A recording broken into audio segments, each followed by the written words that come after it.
Good evening, and welcome to another episode of the Prince Hall Think Tank, a monthly conversation amongst Prince Hall Freemasons where we discuss topics relative to craft masonry. Good evening.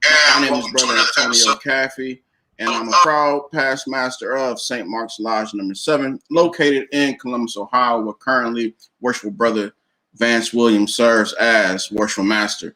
My lodge was granted a charter in the year 1852 by the Most Worshipful Prince Hall Grand Lodge of Ohio, where currently the Honorable Chester C. Christie serves as Most Worshipful Grand Master.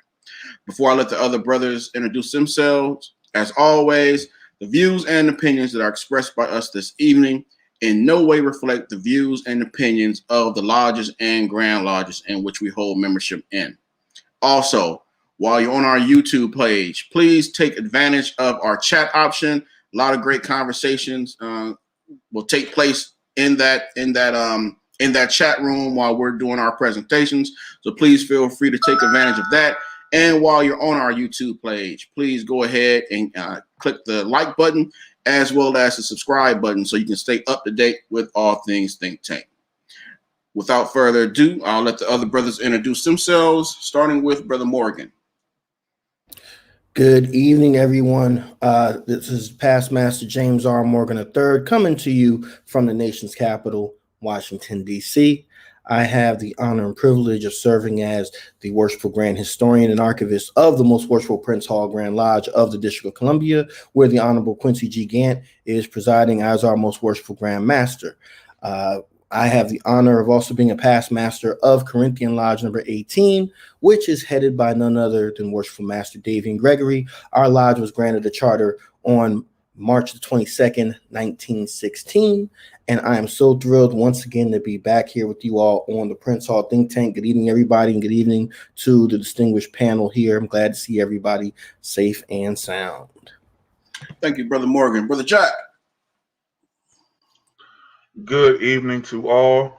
Brother Damian Jack, proud past master of Paul Drayton Lodge number 7 here in Charlotte, North Carolina, where Worshipful Brother Sean Moy serves as our Worshipful Master. Our lodge is under the auspices of the Most Worshipful Prince Hall Grand Lodge of North Carolina, where the Honorable Daniel L. D.T. Thompson serves as our 24th Most Worshipful Grand Master. It's an honor and a pleasure to be here with you this evening. We thank you for joining us this evening. And as always, looking forward to a great show. Thank you, Brother Jack. And last but certainly not least, the New York Knicks fan extraordinaire himself, Dave Gillon. Brother Gillon.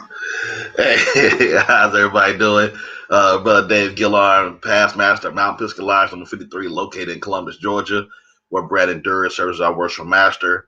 Our lodge was granted a charter on December 21st, 1888.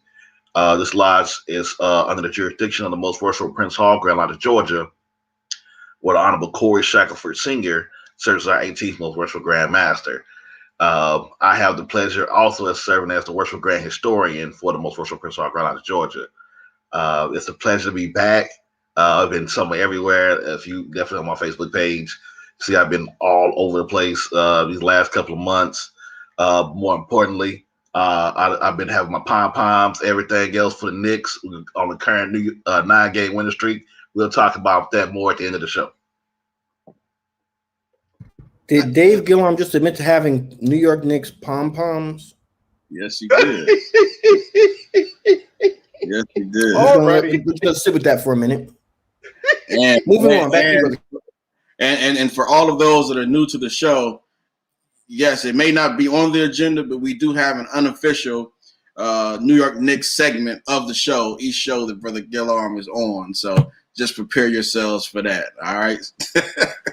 So tonight we have a very interesting topic where we're going to discuss research, as always, research. But this time we're going to talk about research on the lodge, the local lodge and chapter level. So we're going to talk about tips and different things, why it's important to do that research. You know, for the most part, the histories of our respective lodges, our grand lodges and grand chapters have been documented, researched. Some of it has been put into book form, but we feel that, you know, we also need to take care of and do the same thing on a lodge and a chapter level as well, because it's important to preserve that history. Because I mean, the history of the Grand Lodge, for the most part, is comprised of the lodges and chapters, like I said, that we're members of, and the individual members of those respective lodges and chapters as well. So we have some very interesting presentations tonight for you, and we hope that you can, as always, get something out of it. So first up, Brother Gillard.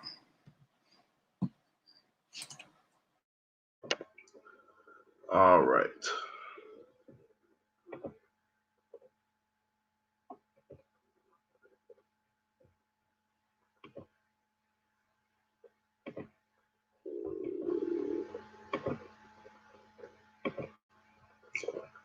And I take it that everybody can see my presentation? Yes, sir. All right, thank you.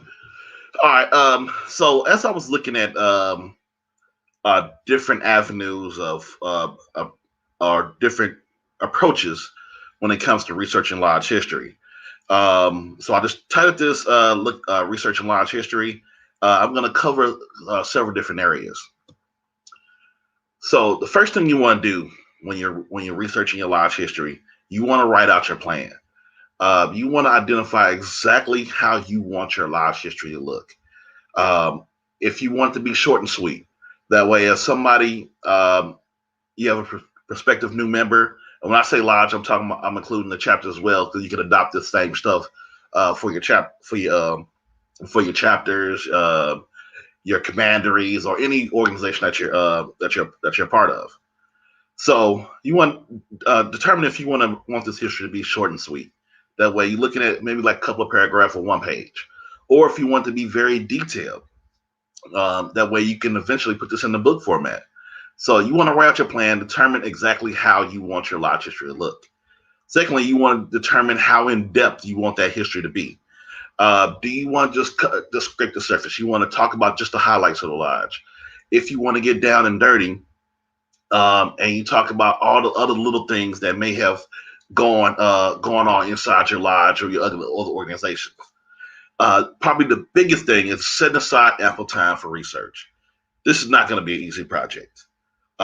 Many of you out there have already started writing or researching your lodge history. You saw that it's taking a lot of time to do that. You want to set your time. You definitely want to set time aside to do this, because you're going to get into that moment where you'll start to get burnt out. You're going to feel like you're hitting the wall.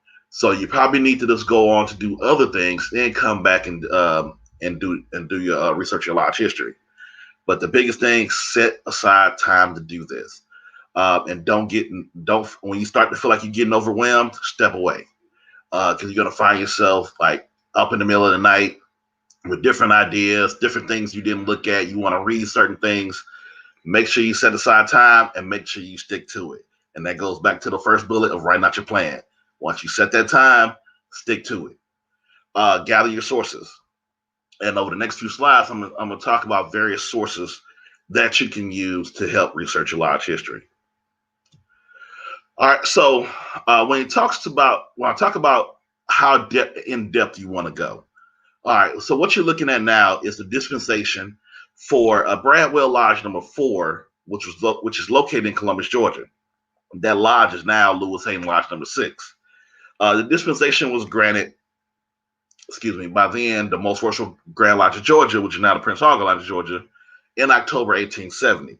The principal officers will be the worship master was Isham Cooper, the senior warden is Horace King, and the junior warden was Murdoch D. McLeod. Now, if you're writing this history, you have this document or something like this, you can leave it at that. And so you're identifying when the dispensation happened. You can later on include like when the lodge was actually chartered. You put who the first officers were, who granted it, who the Grand Master was, who the Grand Secretary, and you can leave it at that. But if you want to go further, and some of you all probably out there look just like me, if I'm looking at this and I see the first officers, I would want to know where they became Masons. So then I will look at what other lodges existed in the jurisdiction. And if they could possibly have been members of those lodges, got initiated, passed, and raised in those lodges, and then transferred into this one, and the Grand Master granted dispensation. So this one, when I started researching, I actually ended up being more lucky than good, and found out that all three members were not even members of a lodge in Georgia. They were members of a lodge. They were members of St. John's Lodge number 3 in Cincinnati, Ohio. And if you look at the members list, the one that's highlighted is Brother Horace King. If you that's one person that you can probably Google, and you'll find tons of things about Brother Horace King. He was a very instrumental bridge builder in the South. Ishan Cooper, and then Murdoch McLeod. As far as the members that out there that might be members of some of the Georgia Facebook groups, you probably remember the name Ishan Cooper, because I talked about him previously, as this man was one of the most influential African Americans in the city of Columbus, and during slavery, he was worth almost $1 million.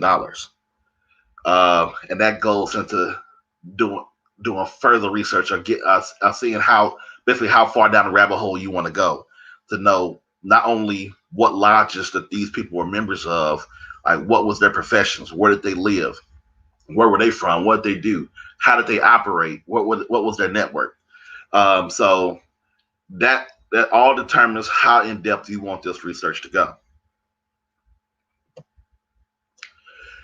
All right, and then I get questions and get asked a lot of times, and get asked for assistance about researching lodge history. And just want to cover a couple of common myths and mistakes. So one myth is that Grand Lodge and Grand Chapter proceedings contain all the information you need about your lodge or chapter. I can't tell you how many times I get contacted and I'm asked about research using the Grand Lodge proceedings to research their lodge. And then I asked, have they actually read their lodge minutes or their chapter minutes? And they hadn't. So they would think that all the information would be there in the proceedings, and in most cases it's not. And I'm gonna go in detail why. You can only find out information about your lodge/chapter by only reading your lodge/chapter's minute books. There are a multitude of places. And so if you only stick with your lodge's minute books, you're going to miss out on a lot of story. For example, in the city of Columbus, there are 4 lodges here. One lodge in particular, Electric City Lodge number 322, they were chartered in 1911. So prior to them being chartered, at the time, the lodges had to be sponsored. So they wrote to my lodge and asked to be sponsored. Well, writing to that lodge, the person, Richard Cobb, who was going to be the first worship master, he writes the letter, outlines the members and what they're trying to do. And we transcribed that letter, and it's still in our minute books today.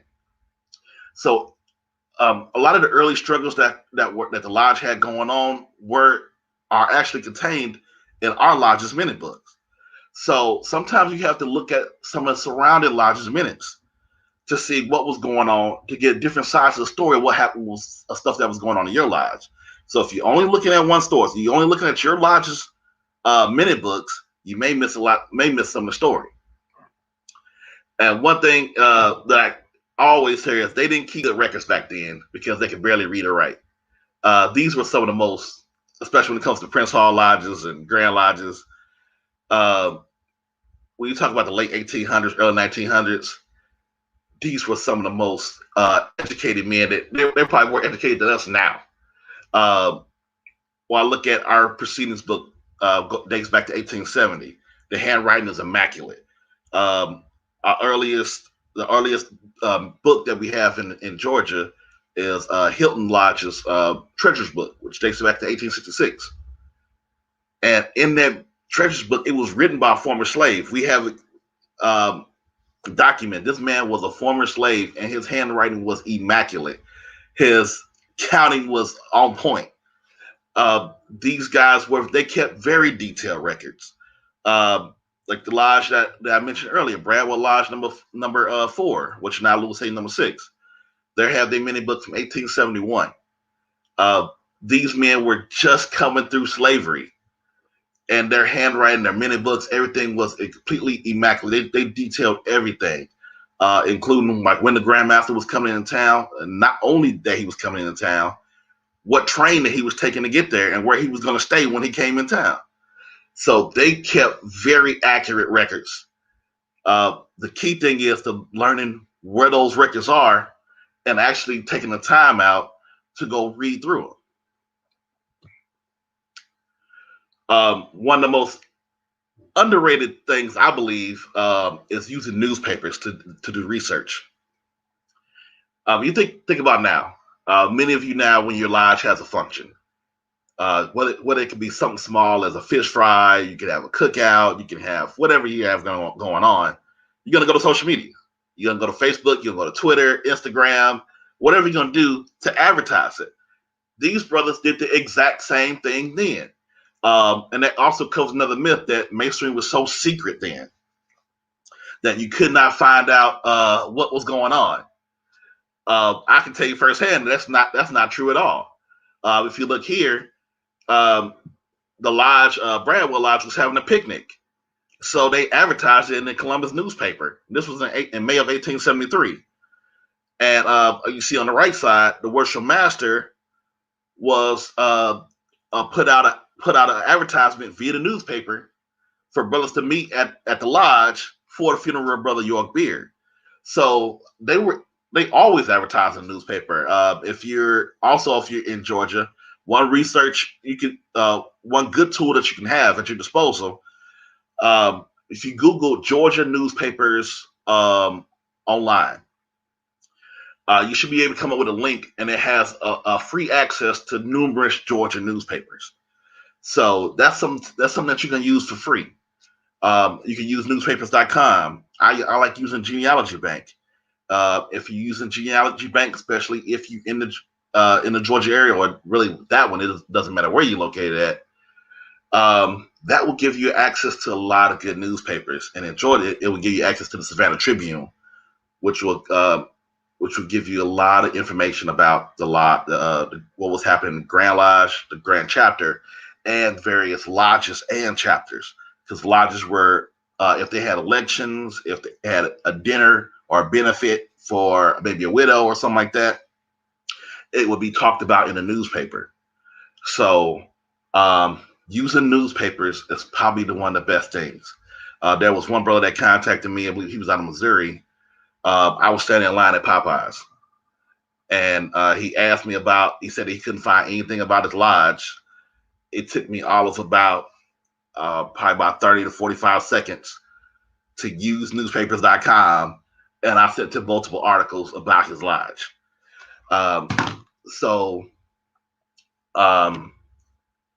If you have this, if you have access to newspapers, use them. You will find a lot of stuff about your lodge, and it may be worded differently than what may be in your lodge minutes. So, going back to using Grand Lodge proceedings to find out things about your lodge. If you ever heard the saying, "No news is good news," that's usually kind of the way it goes with Grand Lodge proceedings. So, if the Grandmaster talked about your lodge in his address, there's a good chance that it was not good. And I'm just giving you a couple of examples. The first one is from the Most Worshipful Stringer Grand Lodge of Mississippi's 1939 proceedings. They talk about this lodge, Greenville Lodge number 96. And they talked about it because a brother was expelled for conversing with clandestine Masons. So it's not going to talk about a lot of the good stuff that maybe the lodge did. So if the Grandmaster had to get involved, it was usually not too good of a situation. And then you see the second one is from Georgia, 1922, where the Grandmaster had to be involved again to go to a lodge in Appalachia. He had to go to Appalachia Shoals Lodge, and a brother was suspended for unmasonic conduct. So you'll find tons of instances like that. If the Grandmaster had to come, and the Grandmaster talking about your lodge, it's a good chance that it's not really good. So the stuff that you're probably looking for, maybe if your lodge how much property they owned, what else great activities they did. If just in the proceedings, in the Grand Master address, unless the lodge is being informed or something very unique, it's usually not going to be too good. And there's another example. This is from Missouri, 1919. Another thing that was tied to Grandmaster's visitations. So the Grandmaster came to visit his lodge. Usually the lodge would have to give some type of donation. Maybe. I guess it depends on location. I know we do this here in Georgia. We've always done it. And this was the case in Missouri, where the Grand Master got told that he was not going to visit any lodges outside the St. Louis area because it would cost him too much money. And he didn't want to do that. He didn't want to put them in any unnecessary, in a bind per se. So when you start looking at this, you look at the Grand Master's address, trying to figure out what happened, what may have gone on with your lodge. It's not going to be mentioned because maybe instances like this where the Grand Master chose not to visit because it would cost your lodge money. Also, you have to look at how big the jurisdiction is. During the same time period in Georgia, we had almost 500 lodges. Grand Master's not going to visit 500 lodges in a year. So even if when he visit and he found everything in working order, and sometimes they report that they found everything good, the brothers were excellent. He won't be able to do that with every single lodge, depending on how large the jurisdiction is. So let's keep that in mind when you start researching your lodge as well. Using the Grand Lodge proceedings can help you, but a lot of times, if your lodge is mentioned in the Grand Master's address, it may not be too good. So just keep that in the back of your mind. But now we're going to talk about the good part, the lodge returns. So sometimes you be wondering, like, we don't know who the member of the lodge is. So, like, this is an example. The top one is an example of Georgia returns from 1888, and this is my lodge in particular. So this will be perfect world scenario. The proceedings contain the returns are usually located in the back of the proceedings. It lists all lodges in the jurisdiction that have paid their taxes, and they submit their membership of the lodge. So this will be you'll be able to go through this. You'll be able to see how many the members of your lodge, who was who, what positions that they held. You may find some gems looking through lodge returns. So my personal gem is our first worship master, who was Reverend George Wesley Allen, who had very notable debates with Brother James Morgan's ancestor.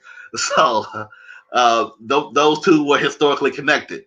And me and him go back and forth about, and I say, George Wesley Allen's going to release a diss track on his I think it's 3-time great grandfather, something like that. So we go back and forth. Brother like Tolles, who was on the list, he was a very notable funeral home owner here. So when you look at this is perfect. This will give you an idea of the type of membership that you have in your lodge.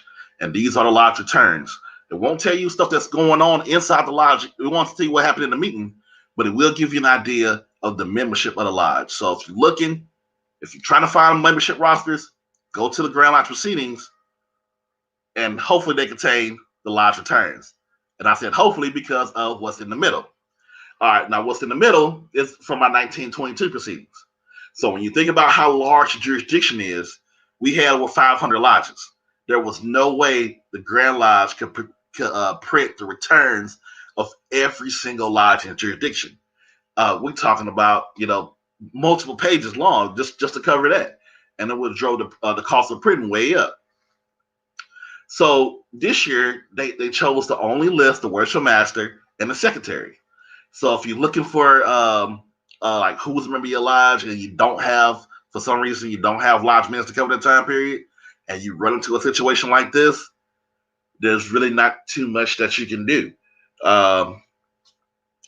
Depending on size of the jurisdiction, the Grand Lodge may not have that information, or may not be able to print that information in their proceedings. And over the years, we have experienced this during the Great Depression, We didn't print full returns. I believe around the time frame late 90s, early 2000s. Same thing in my jurisdiction. It was only printing the worship master and secretary. So you will have to run into that as well. And lastly, it's about fact checking. Looking at the returns and knowing your membership roster is awesome. That's a great tool for you. It will help you in so many aspects when you're looking at your compiling your lodge history. Also, you got to prepare for the errors. All right, so these are the 2011 returns for my lodge. And just looking at it, you would not see anything that would strike out odd to you. But it has a couple errors. One, it lists me as past master David Gillard Jr. The issue with that is in 2011 I was the worship master, which also goes to the second error where it lists worship master Anthony Davis, who was serving as senior warden this year, and he became the worship master the next year. So, like from outside looking in, if you didn't know, you wouldn't see any errors with this. If you remember the lodge, you will automatically understand that this was an error. So when you start looking at your lodge returns, and as with anything that you have, always fact check the information. That will save you so many headaches in the long run. And that concludes my presentation.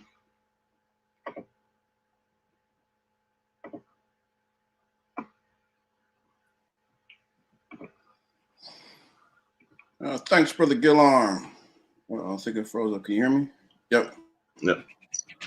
Yeah, great presentation. Especially you hit on some key points as well. One of the things that a couple things stood out for me was when you had said that if your lodge was usually mentioned by the Grand Master in his address during that time, it usually wasn't a good thing. And then I started thinking back to some of my lodge history, and I was like, yeah, he's right, because a couple things it wasn't good. The trick is, though, if you're researching your history, and documenting or whatever, you can't be, in my opinion, you can't be picky and choosy or, with what you want to put down. You have to put that, you can't just write your history and like we were all great, everything was good. You have to put in that the other parts as well, and that will give you the complete story. And sometimes those issues that may have come up, I mean, they really lead to interesting stories that can take you off or veer off into another direction that you never even thought that you were going to go into. So that was interesting to me. And then also when you had said regarding the names, that how you can get a lot of you may not get a lot of necessarily useful information out of the proceedings, but they really did keep great returns during that time, and they listed the names of the members of the lodge. And then it's with those names, and it can be painstakingly tiring sometimes, but then you can take those names, those individual names, and then research local history. And again, you'd be surprised at, I always say that if you look at during that time period, the who's who in Black America during that time in your particular area, and you compare that with the roster of your lodge, a lot of times you'll find those same names on both lists. So that's incredible. And lastly, it always chokes me up a little bit when we're talking about the time period in which these took place. Like when you had said that the one treasurer of the lodge was formerly enslaved, and the fact that I have to catch myself sometimes when I'm doing research and looking at old proceedings, because I'm there to find that nugget or jot stuff down. I will literally go down to the Grand Lodge, read over the proceedings, and just get engulfed with it, and then be there for like an hour and a half or 2 hours, and I haven't jotted anything down. It's almost like a story, and it's just so exciting, and you find all those nuggets. So great presentation. Yeah, great presentation. So on the heels of that, I want to quickly let's see. I always say we've been doing Zoom and all these other various communication means for a year now, but some of us are still challenged by this modern technology. Can you all see that? Yes, you're good to go. Okay, all right, it worked. All right, so always a crapshoot. All right, so piggybacking off of what Dave said in regards to gathering the information, I think one of the key components that we have to do as well is making sure that we're interviewing the pillars of our lodge, those older members that have been in masonry as long as some of us have been alive. Making sure that we're capturing that information, and this is all too because I think sometimes we put onus, or we stress the importance of going back from the beginnings of our lodge, which is important, and making sure that we gather all those documents. But we need to also make sure that we're capturing the current information as well before some of our brothers pass on. So just a couple quick tips. I like this quote by Marcia Fudge when she said, quote, "We respect our elders. There's wisdom that comes from experience, and I'm not going to stop learning from wise counsel." So again, a lot of our brothers, they have great stories regarding the lodge, what was going on in the local communities during the time, when they came into the lodge. And again, that's information that we should try to capture. So to set it up, we need to make sure we do a couple things first. Usually, if you get with your lodge secretary, they should be able to give you, if you don't know, the names of our older brothers. And when I say older, I mean older in regards to how long they've been in the lodge, not necessarily age wise. So someone that may be 65, 70 years old, but he's only been in the lodge for 5 years. They may be able to give you some information about what was going on around the lodge, many years ago, but they necessarily won't be able to give you that information in regards to what the lodge was like. So you can get what you should be able to get with your lodge secretary who has those records and who should be able to tell you those brothers. So from there, you can compile a list of brothers, that you want to interview, because it's basically an interview.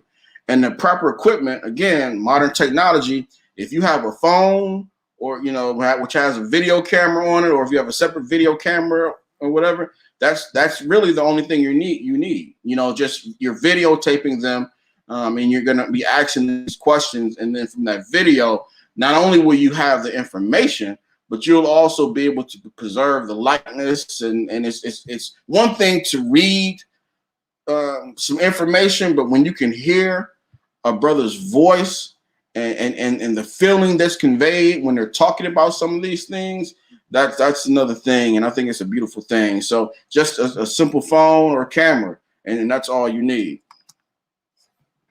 So the goal with all of this, we want to make sure that we want to hear those stories. It's been my experience that the longer a brother has been actively engaged and in the lodge, they got the best stories, from, when they first came in, from how the degree worked, how they used to conduct the degree work, how the old fish rods used to be, and everything in between, the interaction of the lodge that the lodge and the Grand Lodge had. So different things like that, significant achievements that your lodge or those individual members as both members of the lodge and individuals, that they had as well. So we want to capture as much of this information as possible. So just a couple quick questions to ask, and we want to hit on some salient points. We want to talk about, the personal background of the brother being interviewed, their introduction to Freemasonry, Freemasonry as just a craft and their views on that, and then Masonic archives, different things that they may have. So when we're talking about their personal background of the brother being interviewed, we definitely want them to state their name, date, and place of birth. If they're married, any kids, if they're living or deceased. If the brother may have went to, college or trade school or whatever, and then, what their profession was. And then if they're affiliated with any other organizations within the community. This is key because then if they were involved in the church, or if they tell you, yeah, a number of our members belong to, this church or this other, civic, organization, or this high school, or they went to this college, then that's another place that you may be able to go and research your members' information. So again, this is geared toward getting the information of those individual members, which will then help you build and add on to the history of your lodge. We also want to talk about just their, Freemasonry, obviously. We don't want to assume, because, most of the brothers that are in our lodges have more than likely been initiated into the lodge, but we never want to assume that brother may have been initiated and raised in another lodge and then admitted to your lodge. So you want to ask them, make sure you get that information down. Ask them, and this is probably where the bulk of your time, especially with some of our older brothers, will come into play. What piqued their interest in petitioning the lodge? What made them, really want to join the lodge? Here's where you'll find a lot of information about the local community, possibly during that time, and what was going on, and the lodge's impact that they may have had within the community. You want to ask them, what did it mean back then to become a Freemason? Again, you'll hear some interesting stories. And then at the time of the initiation, what were their views of the craft? So what did they think of Freemasonry? Then you'll start getting how the craft was viewed within the community. Then we want to ask them about, the particular lodge, talents, and special characteristics that they may have brought to the lodge. We want to talk about, the community-focused accomplishments that they're most proud of as individuals, and if there are any highlights, what are their highlights of their Masonic career? What are they proud of? If they were past masters, we're proud of what, during the year, their year that they serve, what things that they do during the year, just various things like that. And then asking them to, who in Freemasonry inspired them the most? How did they inspire them and why? And then lastly, and this is one of the key things, if they have any type of photographs or other documents that's related to Freemasonry, asking them, can you get a copy of that? Again, modern technology. I remember when I used to have to log or carry around this big scanner if I wanted to scan certain things. Now you can scan things on your phone. They got the little wands. It just makes it real easy, because a lot of brothers, and if I'm being honest, I'm the same way too. I'm not so quick to want to give my items up. So if you can do a lot of those, the photographs or other documents they may have, if you're able to scan it in front of them, they'll be more willing to allow you to do those things. And then this helps too, because a lot of times it's hard. We've talked about this in previous shows where we've urged brothers to, create a will. Everyone should have a will, a last will and testament, that really properly dispose of not only your personal items, but, whatever, fraternity or fraternal organization that you may be a member of, where it's spelled out plain and clear to your loved ones how you wish your items to be disposed of. A lot of our, when it comes to minute books, a lot of our minute books were just vanished because the lodge secretary used to take them home. And a lot of times, a lot of our lodge secretaries, they serve for decades. And then when they die, it's hard to get that information back. So when a lot of our brothers die, they may have old souvenir books.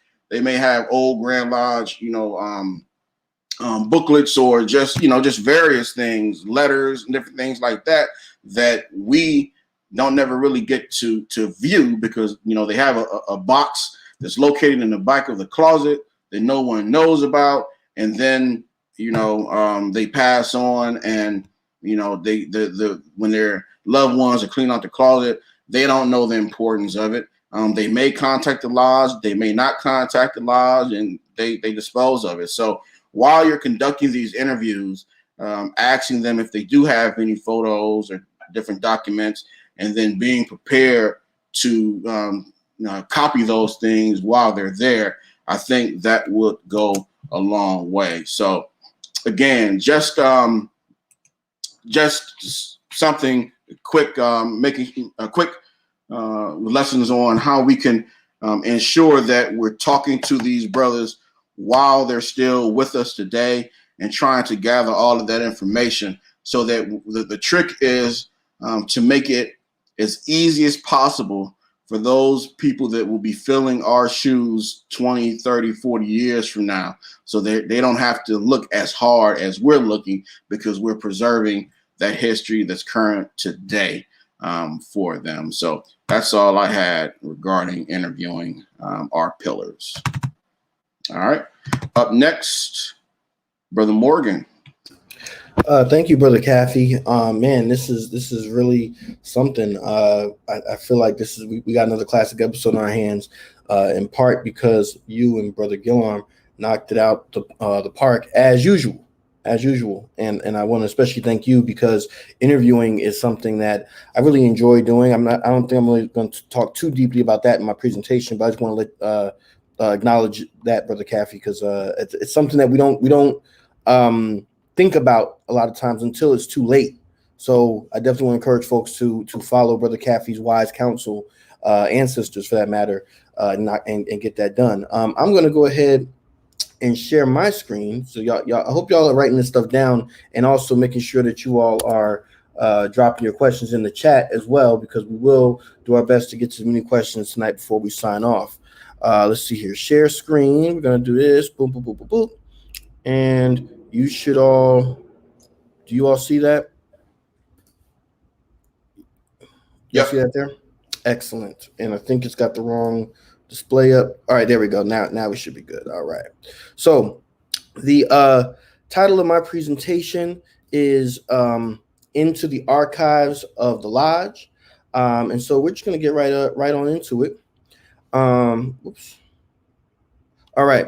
So my presentation is partially inspired by a song. I won't say the full title of it because it's not the most Masonic title in the world, but it's the song written by the notorious B.I.G. He had a certain set of commandments. So I have brought to you a set of commandments as well for writing your lodge history, okay? And so this is not, these ones, although you see the photo of me there, I want to give a shout out to Brother Stanley Brooks for hooking that up for me. Although it looks like they're set in stone, these are not necessarily set in stone. These are just commandments. These are some rules that I follow in writing histories. For those who don't know, I think I'm kind of uniquely situated because I've not only written my lodge's history, I've also published a book, which is the history of the King Solomon Grand Lodge of Kansas, which the book is The Lost Empire, Black Freemasonry in the Old West. A couple other things that I've done is I've also assisted in the research and editing of the history of my Grand Lodge, as well as the Grand Lodge, the Prince Hall Grand Lodge of Oklahoma. So these are just some kind of themes. I'm not going to say I invented them, but these are some kind of recurring rules that I found in my experience. Okay, so number one, and some of these have already been touched on, context is key.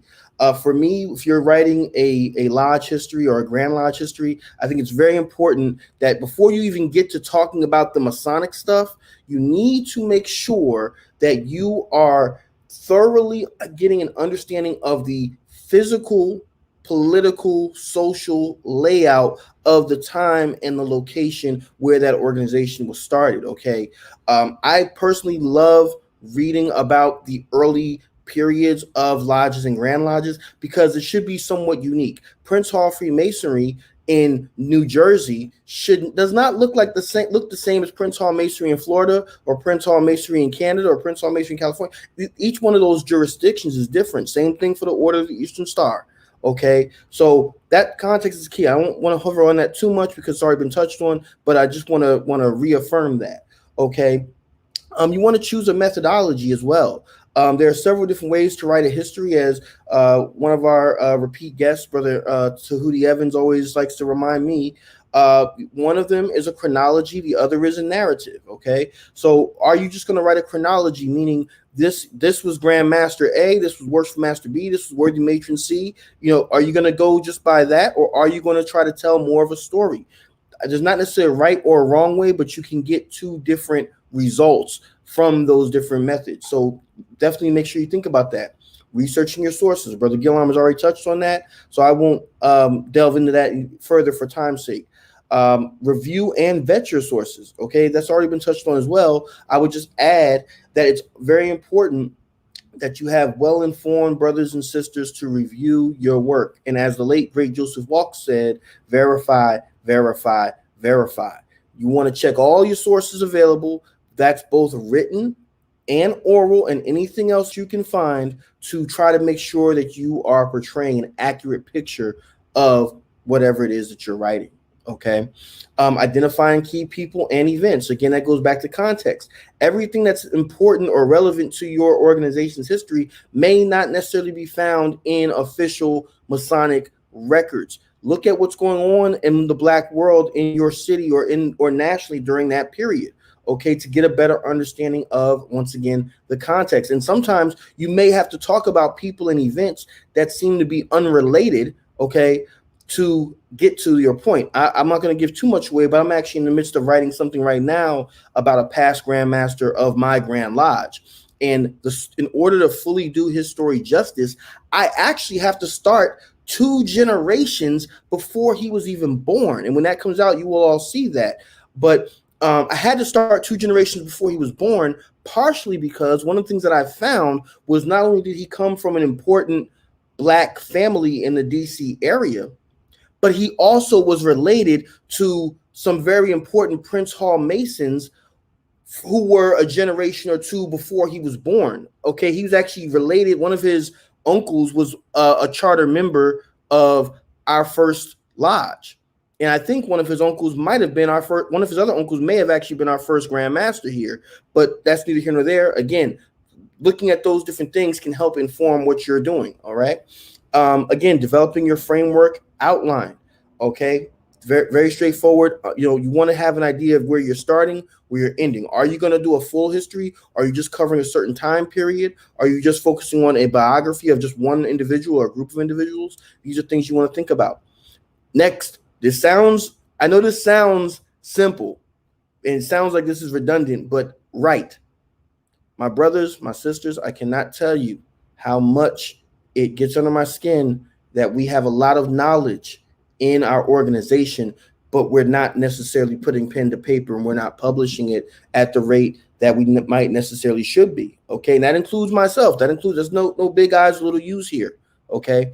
But we have to get this stuff written down, especially while we have some of those older brothers and sisters still available to us. So don't just collect all the information and have it in your head. Please put pen to paper. Please get on your if you're watching us, you're on some type of digital device.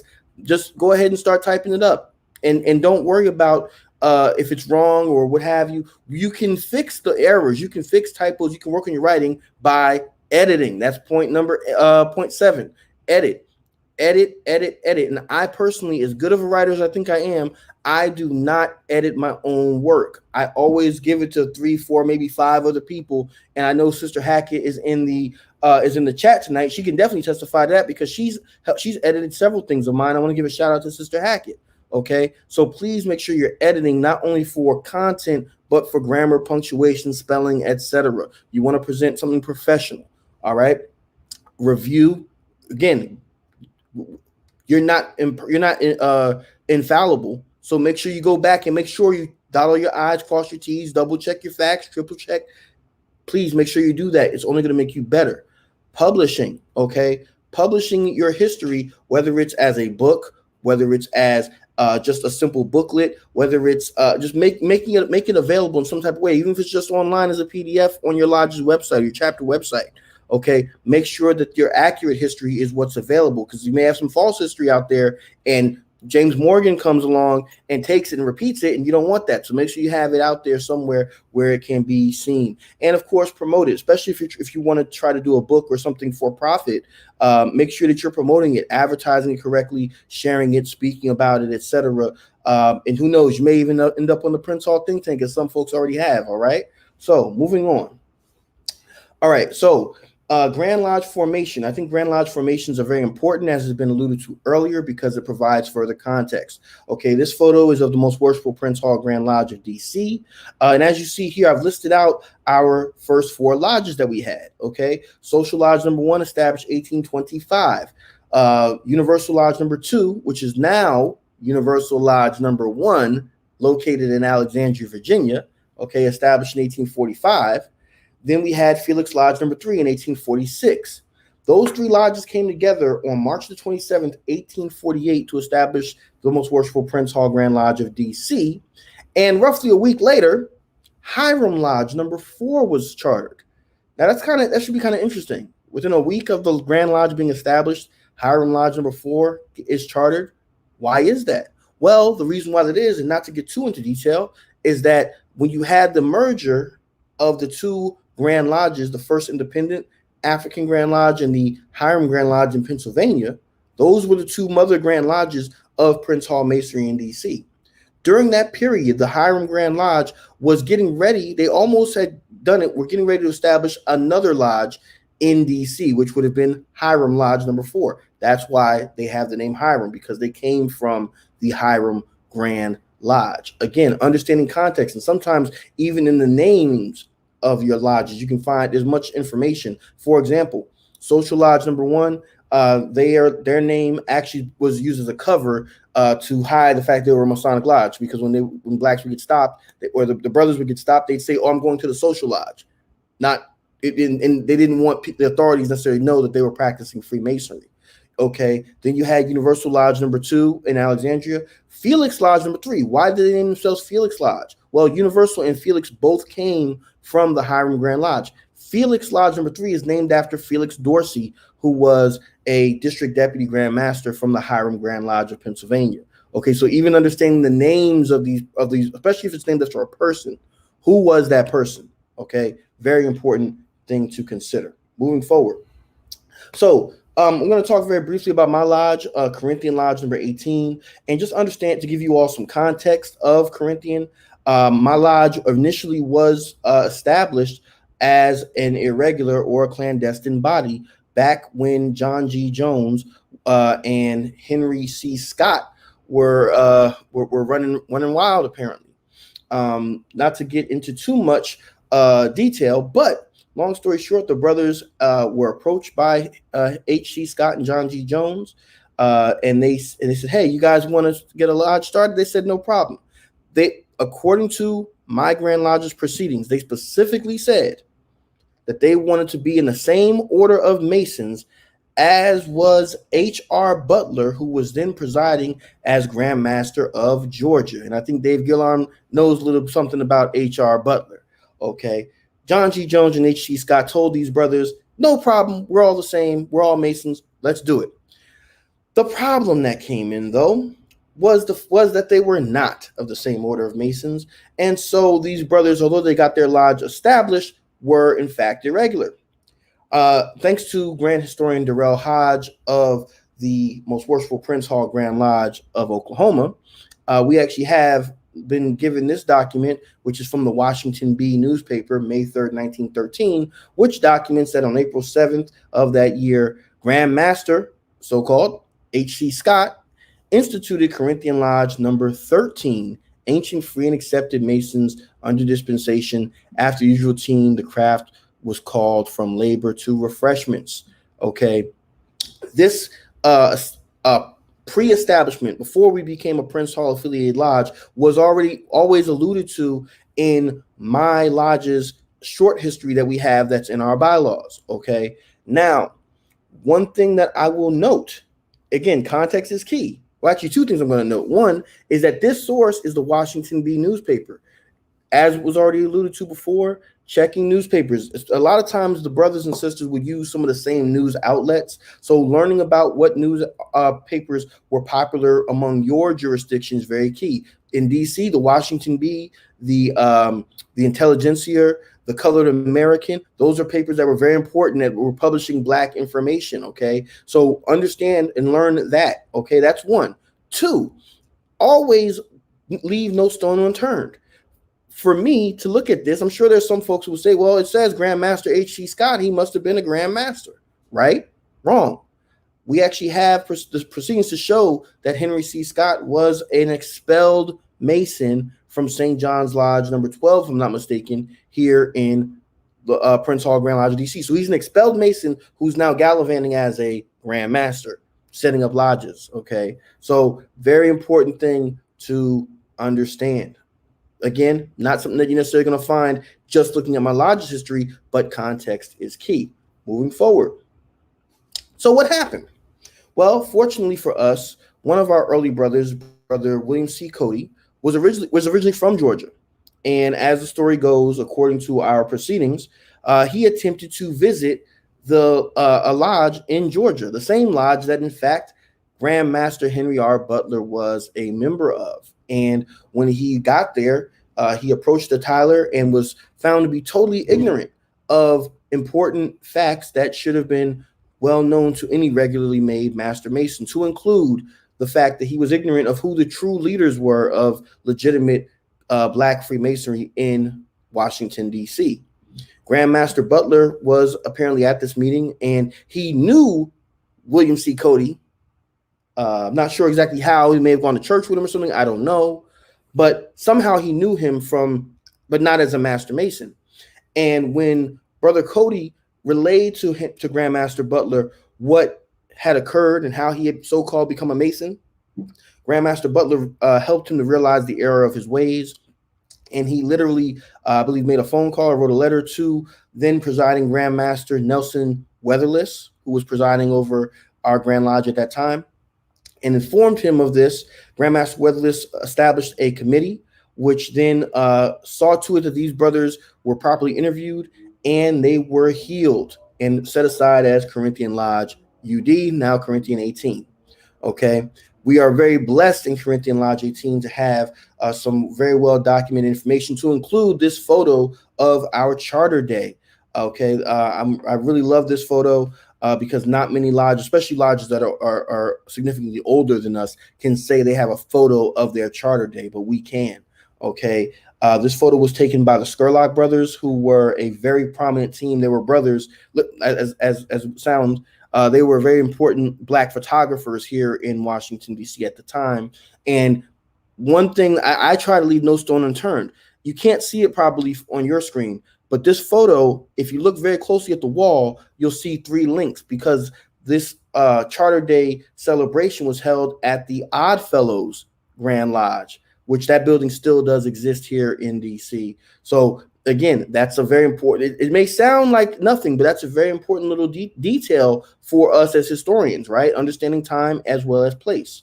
Moving forward, you probably can't make it out, but this is actually a scan of the program from that consecration celebration, which lists out all of the charter members from that time period, gives us the program of events who spoke that night, as well as, believe it or not, it even says what they ate for dinner that night. Okay. And when I was worshipful master, some of you all may remember, because we were recording the think tank at that time, I was the master during my lodge's centennial year. And one of my goals was, when we had our centennial meeting, I wanted us to have, I think it was oysters that they had that night. I wanted us to have the exact same meal that they had 100 years ago. It may sound a little nerdy, but having that information available gave me an idea for, hey, that's what they ate then. Let's do it now, right? So, and I'm not even a big oyster fan like that, but hey, why not? Okay, moving forward. Here's just another photo that I found, and I was very blessed because again, this was that same year when I was worshipful master. I think it was my first year. I happened to be on Facebook of all places, and somebody tagged me in this photo and said, "Hey, this was from Nanny Jack and Company Archives in Baltimore, Maryland. that this archival company had come into the possession of some photos of a brother who had passed. And this photo popped up and someone tagged me and said, hey, can you identify this lodge? And I looked at it. It said Corinthian Lodge 18 DC. I said, hey, that's my lodge. I'm the worshipful master of that lodge. Wait a minute. Right. Turns out that this company had come into the possession of the archive of William Dickerson, who was our third worshipful master. Okay. And so this photo is from presumably from when he was master, although I'm not 100% sure. I believe it's when he was master, which would have taken you to about 1918 or so, 1919. Something else that's important and that you're going to see momentarily is the fact that this photo actually was taken at Lincoln Temple Congregational Church, which is actually in back of where our Grand Lodge sits today. And the only reason why I know that is because I know where that church is and I recognize that door. But it gets even deeper than that. You see, our first worshipful master was none other than Emory B. Smith. And when I first came to my lodge, there was not a photo that was regularly available to me as a burgeoning historian. So I made it a point, especially the closer I got to being master, that I wanted to know as much about our first worshipful master as possible, seeing as I knew I was going to probably be the centennial master. Okay.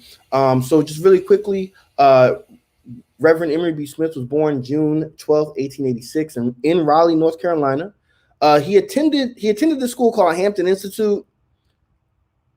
I'm just going to pause there. He attended Hampton Institute. I could say more, but I'm just going to move forward. And he also attended New York Evening School for Men. He was a graduate of Howard University Law School. So he apparently, you see, he started somewhere, but he ended up somewhere a little bit better. I'm just going to leave that where it's at. Okay. Yes, I'm petty. Then he also went on to graduate from Yale Divinity School.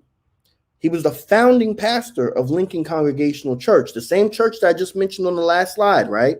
So now you're understanding there's a connection between Freemasonry and that particular church because of our first worshipful master, okay? Very important. He was also an attorney with the DC Bar. He was appointed a municipal judge by President and Grand Master Harry Truman. He was a charter member of the Mu Lambda chapter of Alpha Phi Alpha Fraternity Incorporated, and I think Brother Damien Jack might know a little something about some of that information. All right, and something else, you know, if you're when we get into the holiday spirit, I want you all to remember that he also presided over the very first National Christmas Tree lighting as the spiritual representative. Okay, so whenever you look at the National Christmas Tree lighting on behalf of Corinthian Lodge 18, I want to say you're welcome. Moving forward, researching the history of Lincoln Temple and the surrounding community in the U Street Shaw neighborhood, I was able to come across this photograph right here of the cornerstone laying of that particular church. This was before I actually had a photo of our first worshipful master. And if you can see I don't know if you can see my mouse or not, but he's right there. Okay, and when I first saw this photo, something told me that was him, but I wasn't quite sure. But then later on, I was able to verify it by other photos.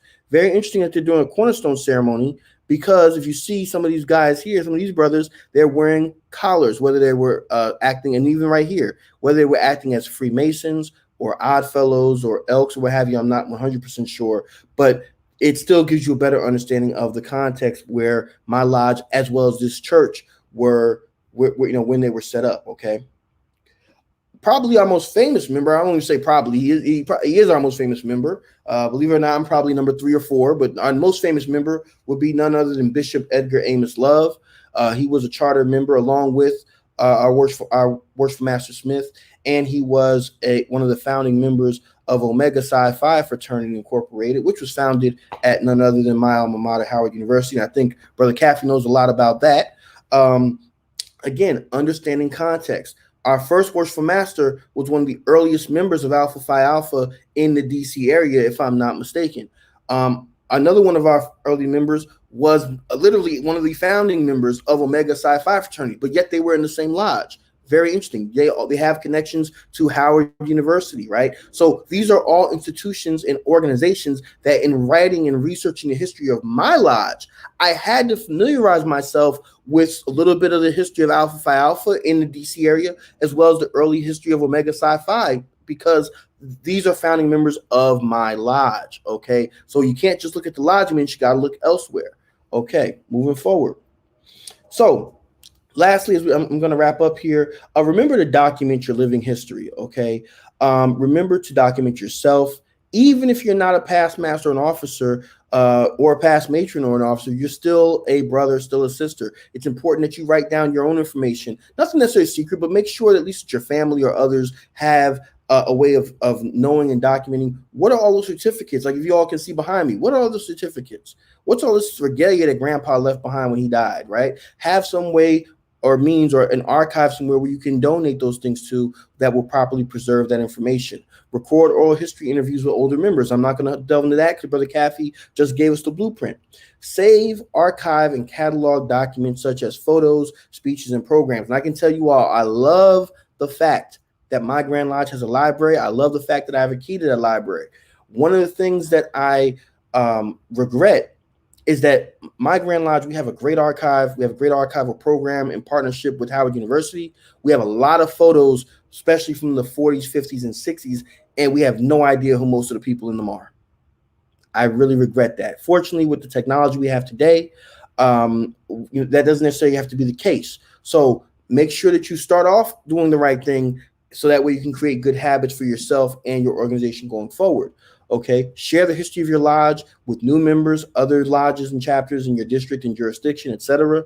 And also consider partnering with local historical and genealogical societies, university archives, or others for further assistance. If you can't necessarily do it all. And everybody's not a trained archivist. I know I'm going to school for that, but everybody's not necessarily a trained archivist. So if you can't recognize what you can do and the things you can't do, find those experts, even if it's someone who's an expert in paper preservation, okay, photo preservation. Find those experts because you will be surprised at the resources and even the grant monies that may be out there to help your organization preserve your history. Okay, and then one last, and so this is Corinthians 18. I want to thank you all so much. And then one last thing, just because I had to do it, also recognize that there's a genealogical importance to preserving lodge and Grand Lodge history. As was mentioned earlier, this is my great-great-great-grandfather, Reverend W.J. Hightower, who was a Prince Hall Mason and a member of Fairview Lodge 513 in Dothan, Alabama.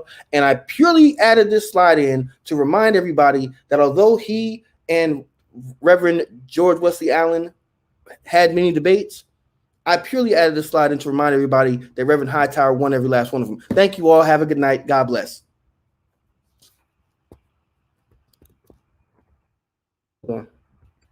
My there we go. There we go. That is what you call a walk-off. Hashtag mic drop. Right, there you go. There you go. Excellent presentation, Brother Morgan. And I'm gonna tell you the messed up thing is I was over here fiddling trying to add the slide in before you added me on. I was like, oh no, Dave ain't getting that one off. Not tonight. Yo, I'm gonna get this in. look, we're not gonna have the Knicks having the where they at right now, and he gonna talk about my grandfather. That's not happening. Yeah, that's not happening. All right, thanks, Brother Morgan. Brother Jack. Yep, sir.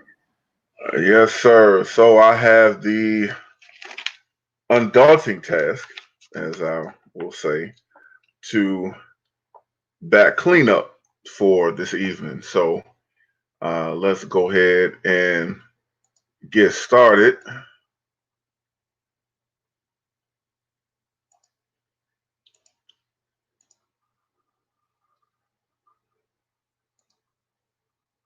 All right.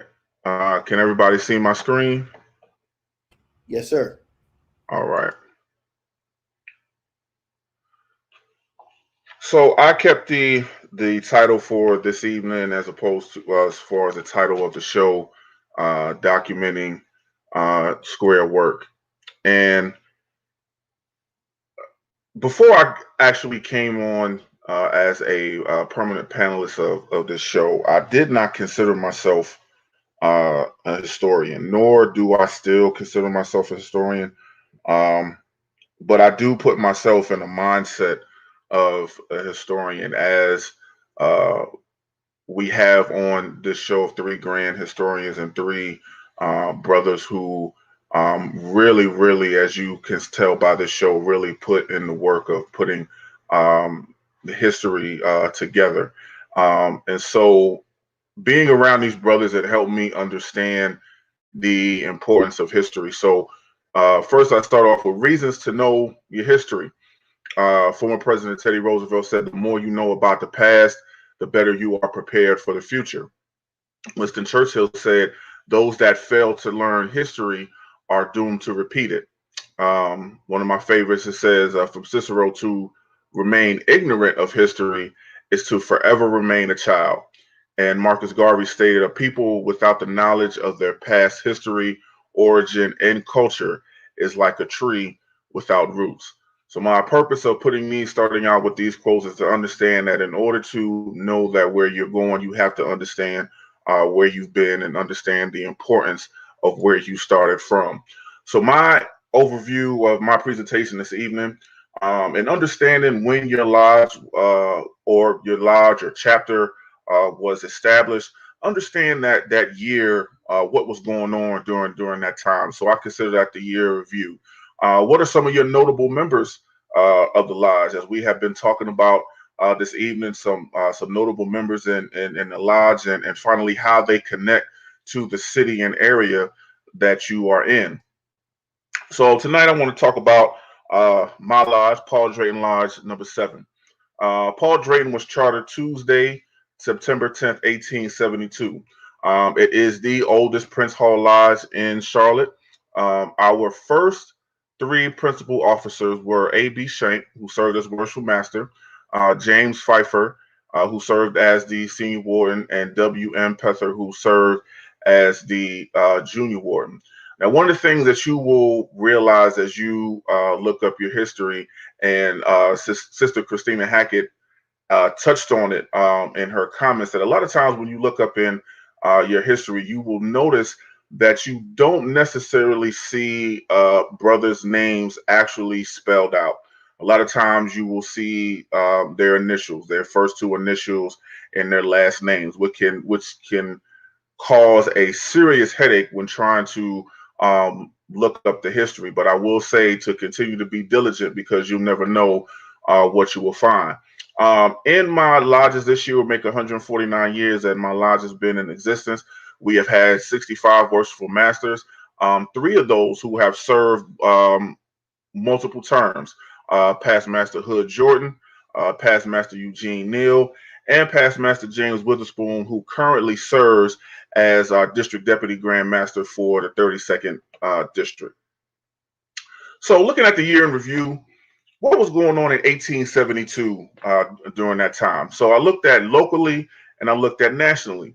On a local level, the newspaper at the time was the Charlotte Democrat. Now, the Charlotte Democrat was a newspaper that came out weekly. It actually came out every Tuesday and had bits and pieces of information of what's going on in the Charlotte area. The mayor at that time was John A. Young. Ted Robinson Caldwell at the time was the 41st governor of North Carolina.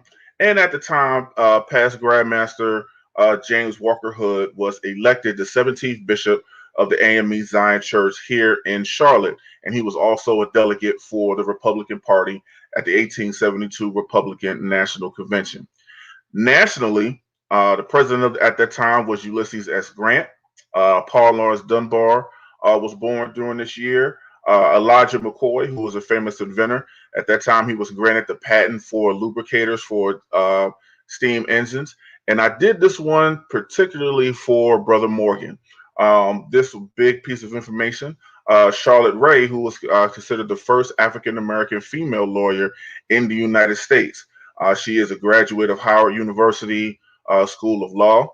She was admitted into the District of Columbia Bar that year. That same year, she was admitted to practice Supreme Court of the District of Columbia, and she also began independent practice of commercial law. So during all this time, during the year of 1872, including my the establishment of my lodge, these things were happening. Now, some of the notable members of my lodge, of course, we can't go in without talking about past Master Caesar R. Blake Jr. So for those who are nobles of the Mystic Shrine, you know who Past Master Blake is. Past Master Blake, he was our 8th Worshipful Master, and he served as Worshipful Master from the year 1911 to 1912, which would make him around 25 years old at the time he served as Worshipful Master. In 1912, he was actually acting District Deputy Grand Master, and that is due to the fact that the district deputy Grand Master at the time had passed away. So he served as the acting Grand Master until the Grand Session took place and another district deputy Grand Master was appointed. As we know, he served as the imperial potentate from 1919 until his death. And I found this newspaper article as we were talking about looking up newspaper articles. I actually found this right before we got on air, and this was a part of the Pittsburgh Courier back in 1931. So this was an article that was given that talked about Past Master Blake and his passing. And this is when I realized that he actually passed. He was ill due to having a nervous breakdown and passed away shortly after being at a Grand Lodge event in Florida. So this is some information, and one thing that I looked up and found took place right before the services of Past Master Blake, which was given by the Worshipful Master Paul Drayton, number 7 at the time, E.V. Johnson, and he said the following. In the course of divine providence, on last Saturday morning, Paul Drayton Lodge number 7, Free and Accepted Masons of North Carolina, lost a valued and beloved member. Since it was in this lodge that Brother Caesar Blake first entered the realms of Freemasonry and was raised to the degree of Master Mason, and since served his lodge in various stations and finally became Past Master. Therefore, be it resolved that we, the members of Paul Drayton Lodge number 7, cherish and emulate these words of Brother Blake when he said, I have labored hard and have presented to the craft the very essence of my soul and heart and all of the labor of my official life in masonry. Further, be it resolved that we express to the family our deepest sympathy and at this hour to their remembrance of Brother Blake's own words. Let us hope there shall be no mourning at the bar when all is done. Life, thou art a mystery. In the words of Milton, I say, death is the golden key that opens the palace of eternity. Is death the last sleep? No, it is the last and final awakening. Death, your victory is ours. Moving forward now to Past Master John T. Shank. Now, Past Master Shank served as our 3rd Worshipful Master from 1876 to 1878.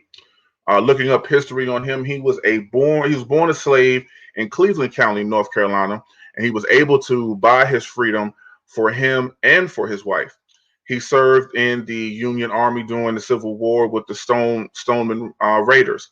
Now, the Stoneman Raiders were a group of men who served under Major General George Stoneman, and they were a part of the last raid in 1865, which was known as the Stoneman Raid, where they raided Western North Carolina, Tennessee, and Virginia, thus helping to end the Civil War.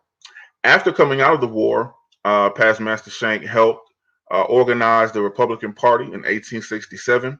And in 1868, he was appointed as Charlotte's first black police officer by Republican Governor William Holden. Now, as far as this piece of information of him being Charlotte's first black police officer, I spoke with a good friend of mine, Past Master Eric Boulware of Unique Lodge number 85, who was also a historian for the Charlotte-Mecklenburg Police Department. And he and I were talking about as far as who were the first black the police officers, because there is a group of 8 men within the Charlotte Mecklenburg Police Department who are also considered the first black police officers in the Charlotte area. The reason for the differentiation, as he explained to me, was because those original eight men were actually officially sworn and given the power to arrest, as opposed to Past Master Shank. So although he may be considered as Charlotte's first black police officer, there is a differentiation between the fact that he was not officially sworn in, compared to those who were sworn in. And of course, the Charlotte Mecklenburg Police Department and their history started in a different time. So I wanted to bring that up as well and give a shout out to Past Master Boulware for that great information. In 1870, Past Master Shank was elected to the Board of Aldermen as a representative for the Second Ward. Now, during this time, the Second Ward, also known as the Brooklyn neighborhood, was a neighborhood for affluent African Americans. And here you had, plenty of great buildings and businesses, everything that was operated during this time. Because once again, after the Civil War, there were times of segregation. So the Second Ward, or what's known as the Brooklyn neighborhood, was known as the African American neighborhood, and it was very, very affluent African Americans who worked there, who lived there, and who prospered there. Past Master Shank served 4 non-consecutive terms from 1870 to 1889, and on top of that, he also had multiple skills, which I found looking up in his census records. He was a carpenter, he was a farmer, and he was also part owner of a saloon. So this is just some brief information on another notable member. The last notable member I wanted to bring up is William W. Smith. Now, for those of you who remember the video that I did for the July episode of last year, William Smith served and he alternated. And it was funny, as I was looking up some of the information on Brother Smith. Brother Smith each year actually alternated between serving as the secretary of the lodge and serving as a treasurer of the lodge. So one year he would be the secretary, one year he would be the treasurer, and he just kept going back and forth, which I found to be interesting. He is considered the first African-American architect in Charlotte, and he was a protege of Brother William H. Hauser. Now, Brother Hauser, it took me some time to actually find whether or not Brother Hauser was a member, because I know that his son, Napoleon Bonaparte Hauser, his son, who was born in Gastonia, North Carolina, actually moved to Helena, Arkansas, and became a Prince Hall Mason in Arkansas. But I did find that Brother Hauser was a member of Paul Drayton Lodge number 7, and actually one year was elected to serve as the junior warden. Brother Smith was, him and his wife were founding members of Grace AME Zion Church, which was the same place the funeral services took place for Past Master Caesar R. Blake. He is credited for designing and constructing multiple buildings in the Charlotte area, many of which are no longer in existence. For example, the Brevard Street branch of the Charlotte Public Library, which was a library specifically for African Americans.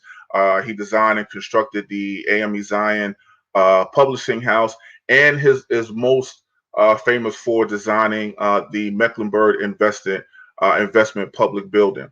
What you see in this picture is his mausoleum, which his mausoleum is actually designed in the same type of format as the Mecklenburg Investment Company building. Now, his mausoleum is located in Pinewood Cemetery, which is a part of the 6th Street Cemetery.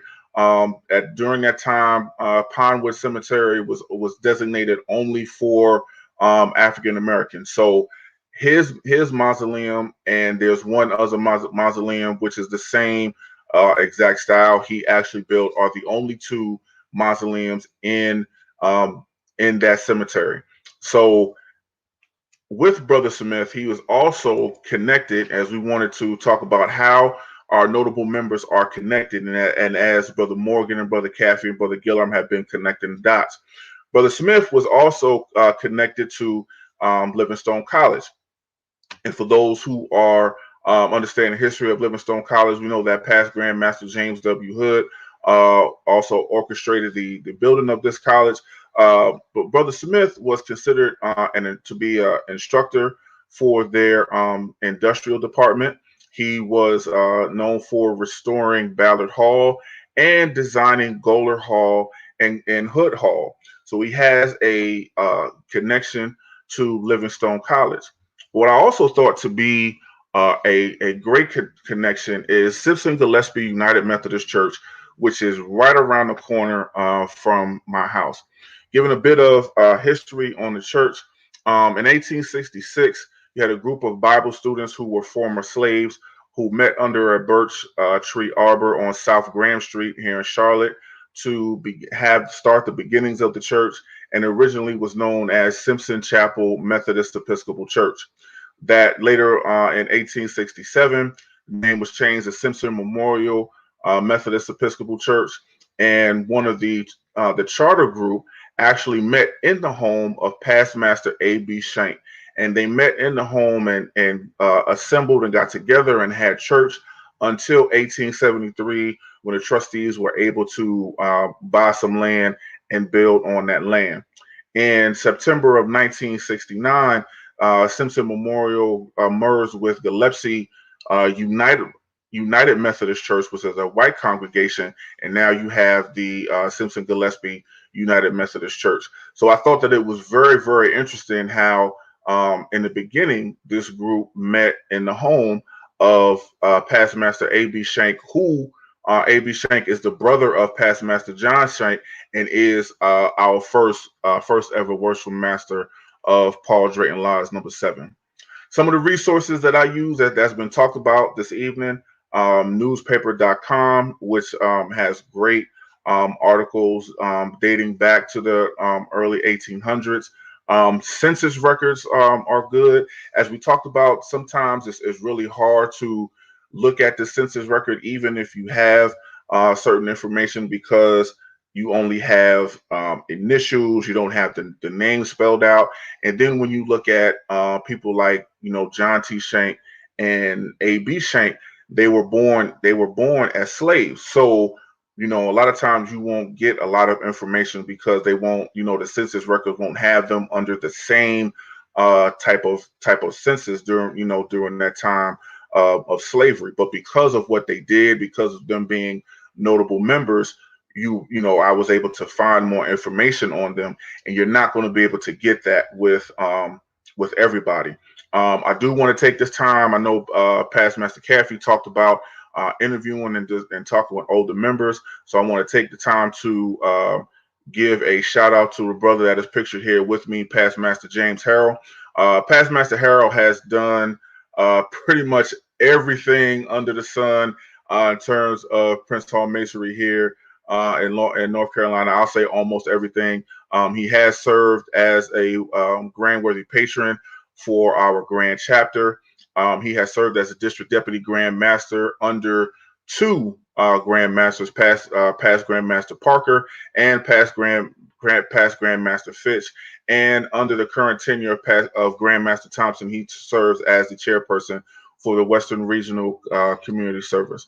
So this is my presentation and understanding the importance of where you come from, so you can understand where you are going. And that's my presentation for the evening. Thank you, Brother Jack.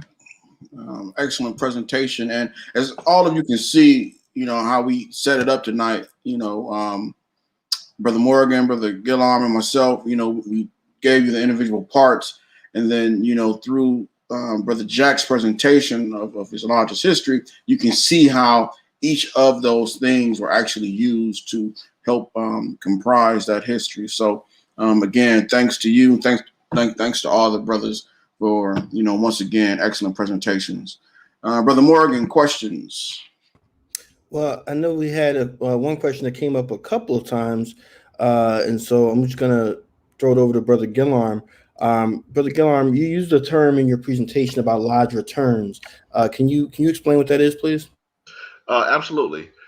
So with lodge returns, some point during the year, your lodge is required to pay its taxes on its members. So what the secretary would do will be basically fill out this form, and the form is the return form. That lists your members. They also pay their taxes on those members for that year.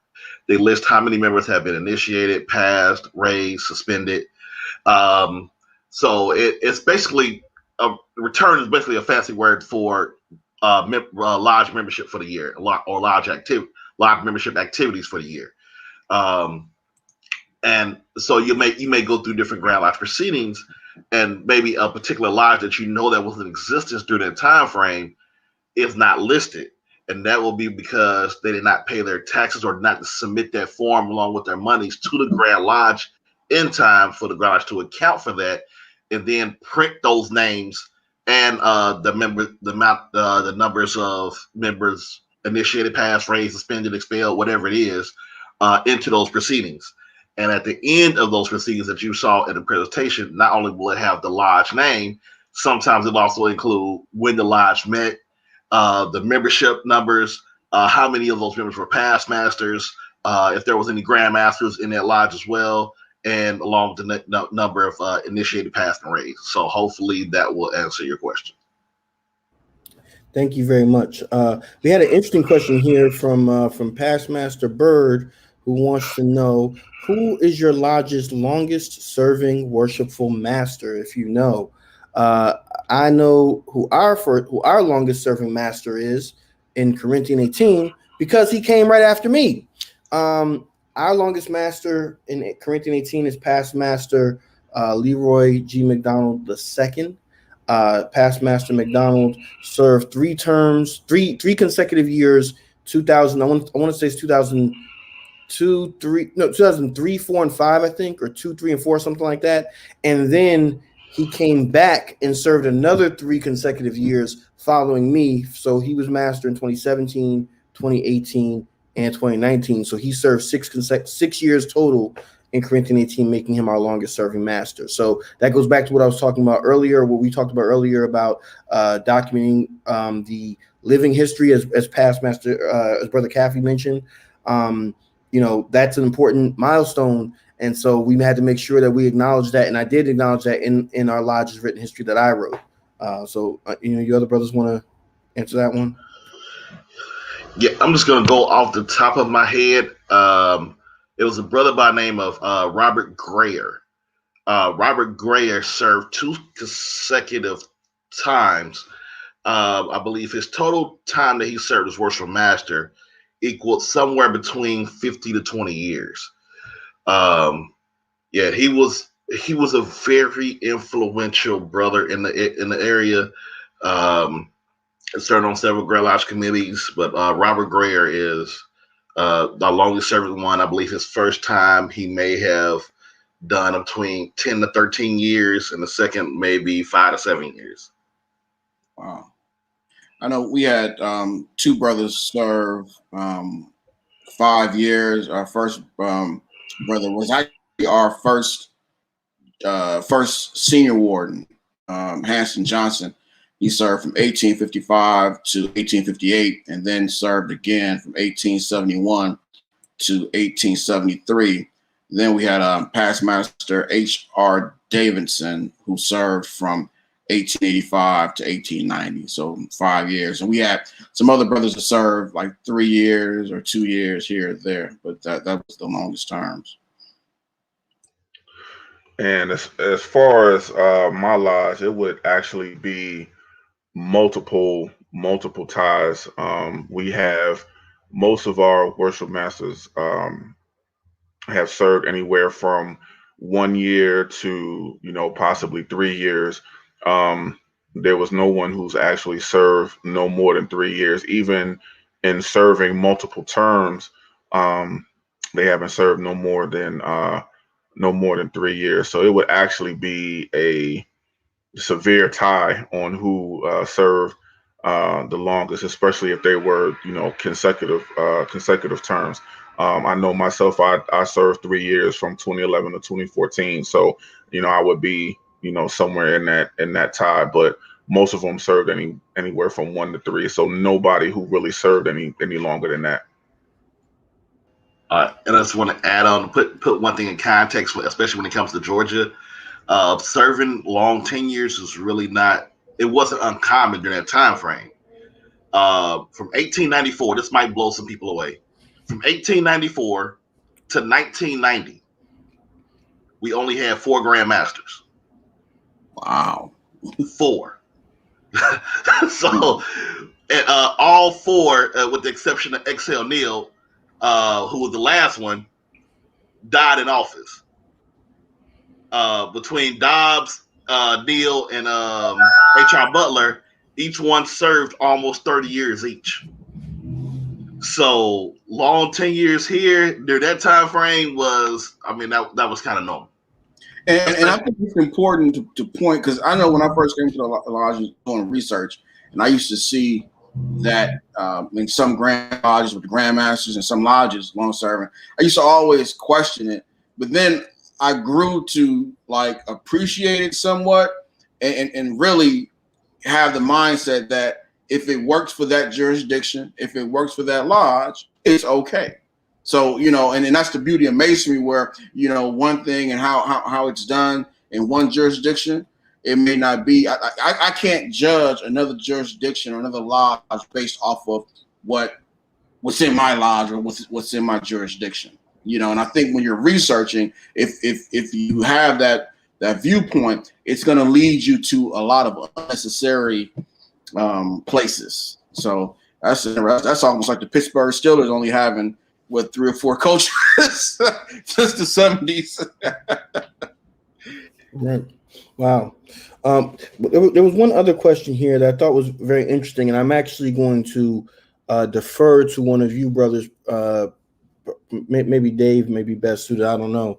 But Leslie D asks about rural lodges and rural lodge politics. How does one overcome their reluctance to modernize? If one is able to get history done, how and where to archive or memorialize? And because last name is Brother Deloney, Leslie Deloney. So I don't know. I come from an urban lodge area, so I'm going to defer to someone else for that. Yeah, brother Leslie is from the, if I remember correctly, he's from the great state of Alabama. So I definitely feel your pain about lodges not wanting to modernize.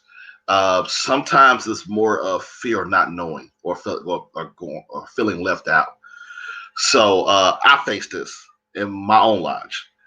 So when you have those brothers that's not unsure about how to do online banking, or they've been using checks for so long since they came in, and now you're trying to introduce a debit card, it may become a bit of a struggle, or paying the dues through PayPal versus just going to go fill out a check and mail it, and somebody mailing it in. So maybe it's like showing the pros and cons. One small pro and con may be to get them to switch to online banking, will be to show them that it's free in a lot of cases, versus if you get a printed statement, there's a charge. So you're saving a lot of money by doing it. So sometimes you may have to break it down and show them by how modernizing will actually enhance the operations of your lodge. And as far as archiving, you can find a church, you can find a college. Once you write it, some of those places, they have a good archive, and they wouldn't mind holding on to a copy. Like here in the local area, like Columbus State University, you can go right now. I believe you should be able to search for it. You can do the Prince Hall, Grand Lodge of Georgia archive or something like that. Or you might be able to even search my name in conjunction with Columbus State University, or call their archive department, and you could actually find Grand Lodge proceedings at Columbus State University. You can do this many universities. You can do Yale. You can do the University of North Carolina. You have Tulane. You have a lot of universities that would love to house your records and or what you present, and keep a copy of it as well. So there are plenty of avenues that you can look at as far as places that will house your records once you archive it.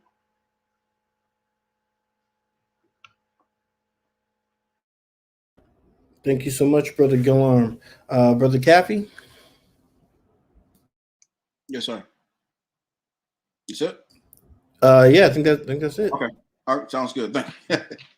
All right. So thanks everyone again for a great presentation. So let's go quickly into closing remarks, starting with Brother Morgan.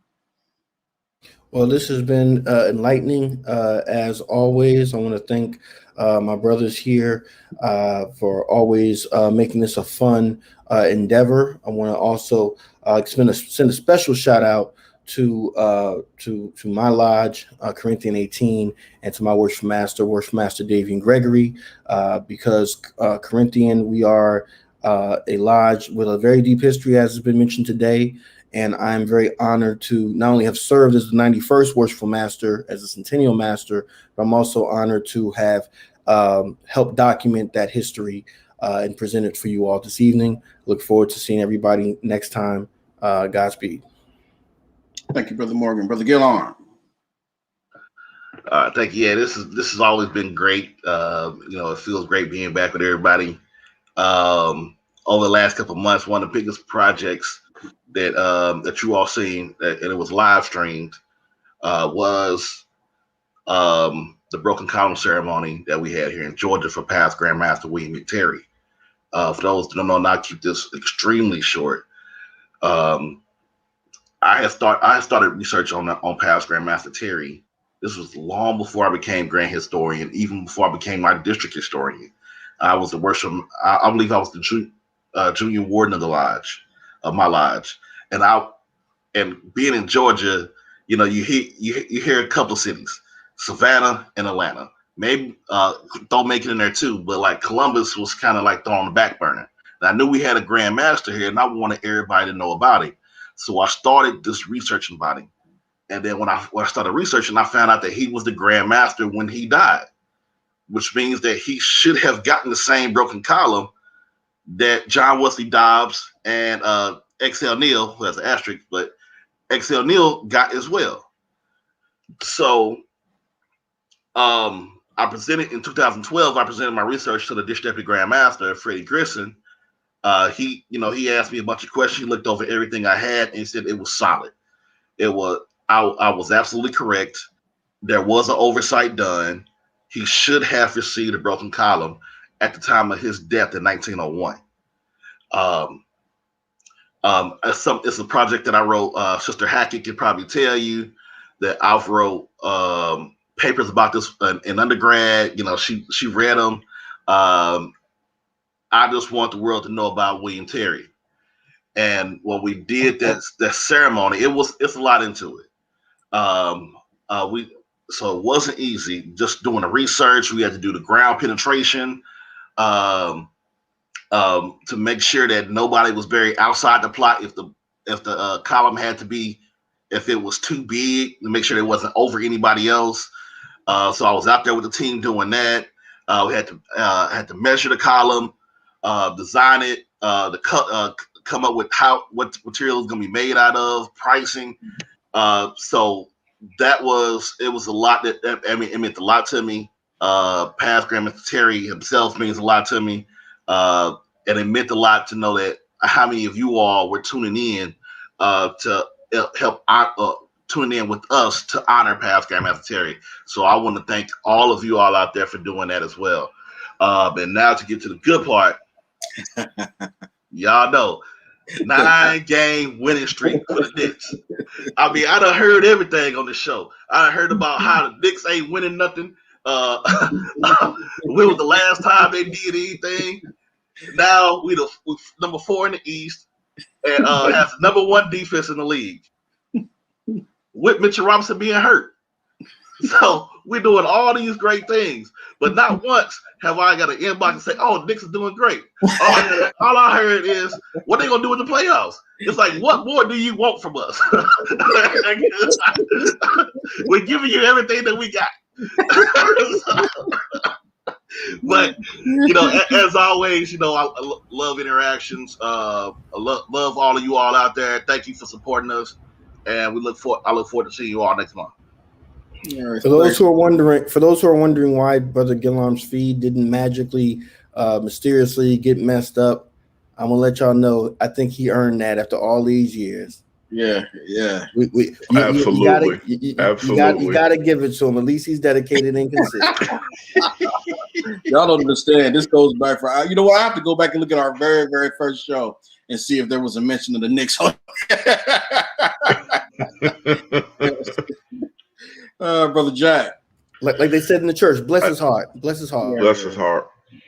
I just want to let you know, Dave, Past Master Bird said he had some static listening to that last part of the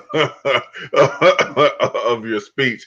And honestly, I want Christmas to come around so you could do that Christmas ornament again. But anyway, as always, it has been an honor and a pleasure to be a part of the show.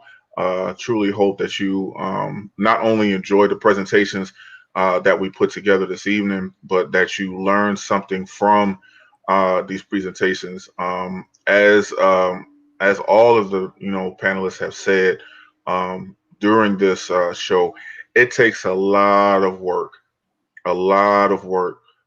to put together and to piece together a puzzle that we call history. It's crazy how you can go from one place and connect the dots to one place and connect the dots to another place. And I think we've all shown that this evening how when you truly connect the dots, you come up with such an amazing story.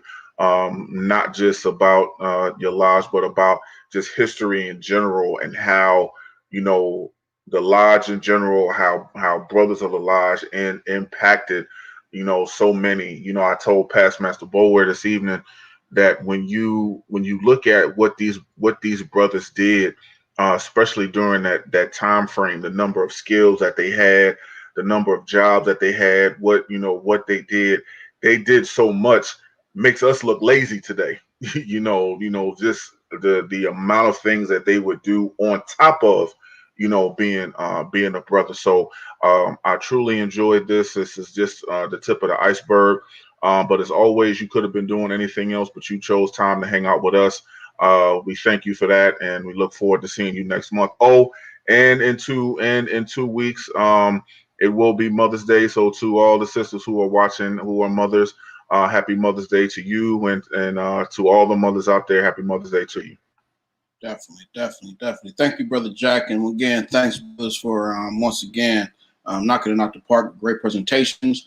As I said earlier, don't be a selfish historian. Meaning when you're researching and you're getting all of this information, make sure, and which is a great thing, but make sure that whatever level you're working on, be it a lodge or chapter level or grand lodge or grand chapter level, make sure that your present, whatever you're doing presently, is sufficient enough so that folks will not have to, look up on the rocks and go on these wild goose chases in the future.